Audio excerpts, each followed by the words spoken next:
Graça e paz, meus irmãos, momento de devocional. Tome a vossa Bíblia no Evangelho de João, capítulo 1, versículo 23. Vamos ao texto. Respondeu ele: Eu sou a voz do que clama no deserto. Endireitai o caminho do Senhor, como disse o profeta Isaías. Amados irmãos, no tempo em que João Batista começou seu ministério, isso por volta do ano 27 ao ano 29 depois de Cristo, o povo de Israel vivia uma intensa expectativa messiânica. O povo estava esperando aquele que viria libertar o povo de Israel. Já fazia cerca de 400 anos que Deus não levantava profeta desde Malaquias, o último livro antestamentário, o último livro do Antigo Testamento. Então, o povo estava sob o domínio do Império Romano e estar debaixo do domínio do Império Romano significava muita opressão política, desânimo espiritual.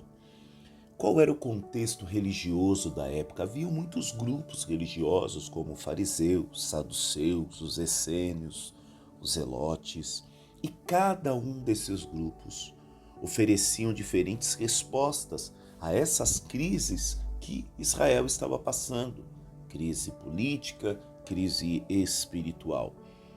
Mas o coração da nação estava ansiando pela vinda do Messias. E é nesse ambiente que surge João Batista, pregando aonde? No deserto da Judéia, como nós vemos em Mateus capítulo 3, versículo 1. E qual era a pregação de João Batista? O chamado ao arrependimento.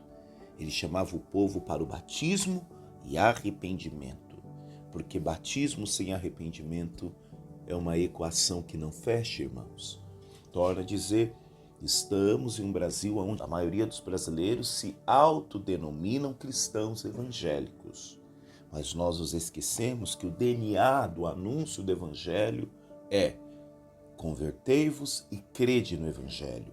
Ou seja, a vivência do evangelho precisa produzir em nós frutos de conversão.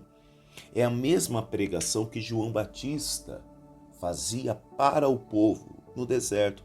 Arrependimento, arrependam-se, pois é chegado o reino dos céus. Então, algo novo para os judeus era esse ministério de João, ainda mais para um povo que já se considerava pertencente ao povo de Deus. E vem uma voz no deserto dizendo que o povo precisava se arrepender, o povo precisava mudar de vida. João, então, aqui é o elo entre o Antigo e o Novo Testamento. Por quê? Porque ele cumpre diretamente a profecia que está em Isaías, capítulo 40, versículo 3. Sendo aquele que prepararia o caminho do Senhor. E diante da vida de João Batista, diante da pregação de João Batista, a sua mensagem era clara e ao mesmo tempo muito forte. Mateus capítulo 3, versículo 2. Arrependei-vos, porque é chegado o reino dos céus. Aqui está o centro da pregação do evangelho. Arrependei-vos, é chegado o reino dos céus. A única forma de acessarmos este reino é nos arrependendo. É reconhecendo em nós o pecado. É reconhecendo que nós precisamos morrer para que Cristo gere em nós uma nova criatura. Detalhe, ele, João Batista, não se apresentava como Messias, mas como a voz que anuncia a chegada dele. Isso é interessante, irmãos, pois autoridades religiosas, sacerdotes e levitas, questionam João. Em João capítulo 1, perguntando quem ele era, se ele era o Cristo, se ele era Elias ou se ele era o profeta. João respondeu com humildade, com clareza, Eu sou a voz que clama no deserto, endireitai o caminho do Senhor. Ou seja, João reconhece seu papel profético, mas um papel profético submisso àquele que viria depois dele, no caso, Jesus Cristo. E aqui fica uma reflexão, irmãos.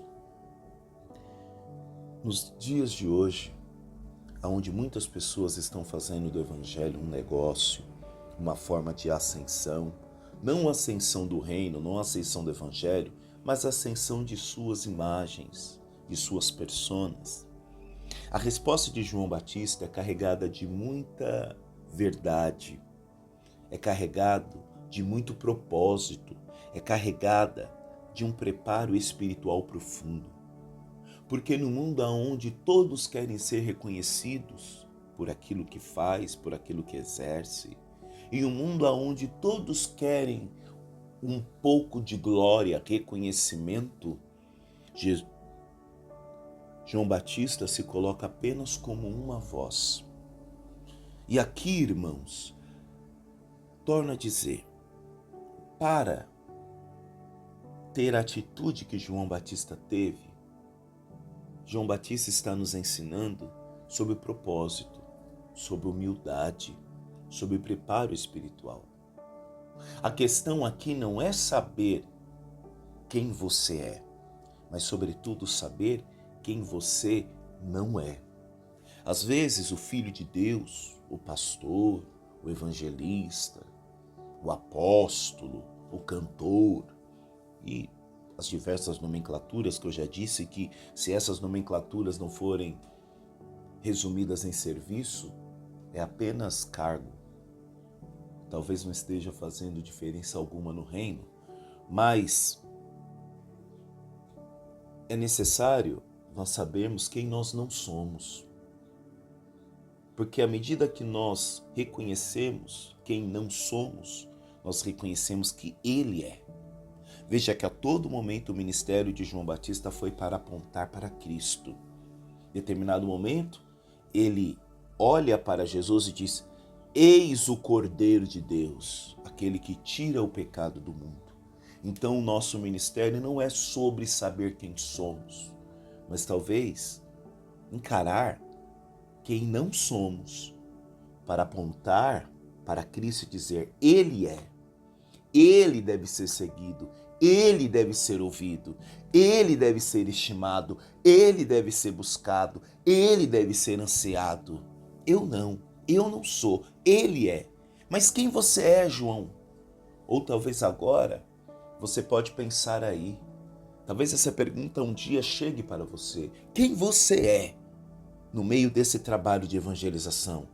Que você tenha o mesmo propósito, a mesma humildade e o mesmo preparo espiritual para dizer: eu sou apenas uma voz. Não importa o nome da minha voz, importa o que ela reverbera. Não importa se o meu nome está no cartaz, está no banner, está nas convenções, nas conferências, nos congressos. Não importa quantos seguidores, quantos likes eu tenho. Importa aquilo que a minha voz reverbera. João Batista sabia exatamente quem era e qual era a sua missão. Será que sabemos quem somos? Será que sabemos quem não somos? Será que sabemos qual é verdadeiramente a nossa missão? João Batista sabia que a sua missão era apenas preparar o caminho para Jesus, pois assim foi profetizado por Isaías no capítulo 40. João não buscava a glória própria, mas ele vivia para apontar as pessoas para Cristo. Não é o que somos, é o que reverberamos. João Batista deixou claro: olha, se vocês estão olhando para mim e buscando em mim a pessoa do Cristo, eu não sou. Eu sou apenas uma voz. Olhe para Ele, siga Ele, ouça Ele. Tanto é que no capítulo 1 de João, nós vemos um migrar. Isso é muito significativo. Olha o versículo 35 do capítulo 1 de João. No dia seguinte, João estava outra vez ali, e 2 dos seus discípulos, discípulos de João. E vendo passar Jesus, diz: Eis o Cordeiro de Deus. João aponta para os seus discípulos o Cordeiro. Esse apontar é significativo. Olha o que acontece no versículo 37. E os 2 discípulos ouviram-no dizer e seguiram a Jesus. Essa é a função da voz. A voz aponta, a voz traz volume à verdade que é Cristo. E aqueles que até então estavam seguindo João Batista passam a seguir a Cristo. Essa é a nossa função. Meus irmãos, que a exemplo de João Batista, a nossa vida não seja uma busca por uma glória que jamais será nossa. Que nós não tenhamos apego às vidas que Deus está nos confiando. Que sejamos uma seta. Não importa o nosso nome, importa a função que realizamos, que cumprimos, de apontar para Cristo Jesus. Quais os pontos nós podemos aplicar com esse texto?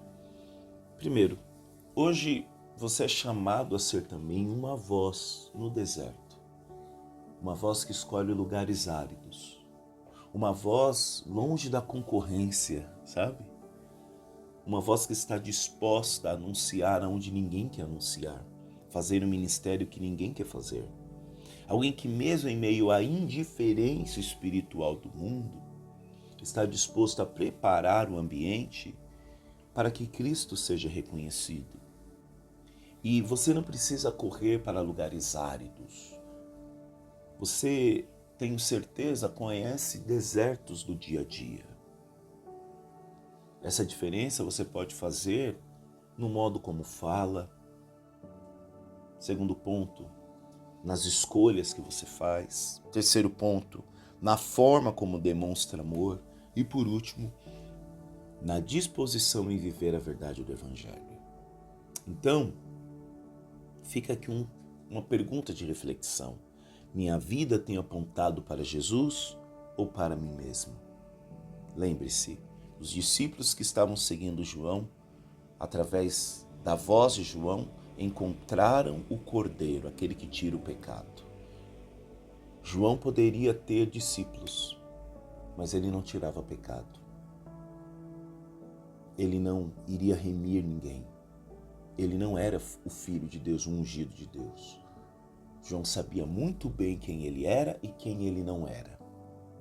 Por isso ele apontou para Cristo. Então pensemos, nossa vida tem apontado para Jesus ou para nós mesmos?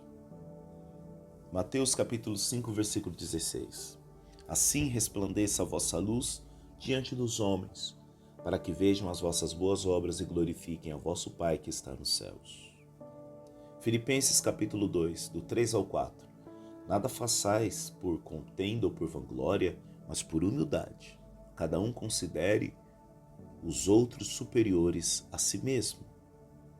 Isaías capítulo 40, versículo 3. Vós que clama no deserto, preparai o caminho do Senhor, endireitai o ermo, vereda a nosso Deus. Romanos capítulo 12, versículo 2. E não vos conformeis com este mundo, mas transformai-vos pela renovação de vossa mente. Vamos orar? Pai, nós te agradecemos pelo teu amor, pela tua bondade, agradecemos, Senhor, por mais um dia, pela tua misericórdia que nos visita, nos dando, a Deus, tudo que nos é necessário para a nossa sobrevivência. Pai, nós queremos te agradecer por todas as vozes que no deserto de nossas vidas foram insistentes, cumprindo o seu ministério de apontar para nós aquele que é caminho, aquele que é verdade, aquele que é vida. Nos ajude, Senhor, a fazer o nosso trabalho com humildade, com propósito, com verdade. Não permita, Deus, que a vaidade, que o orgulho encontre espaço em nossos corações. Nos ajude, Senhor, a cumprir a nossa tarefa de apontar aquele que é vida, aquele que é caminho, aquele que tem salvação para as nossas almas. Cristo Jesus. É o que oramos, agradecemos. Em nome de Jesus. Amém. Forte abraço, meu irmão e minha irmã. Deus abençoe e até amanhã. Tchau, tchau. Fique com Deus.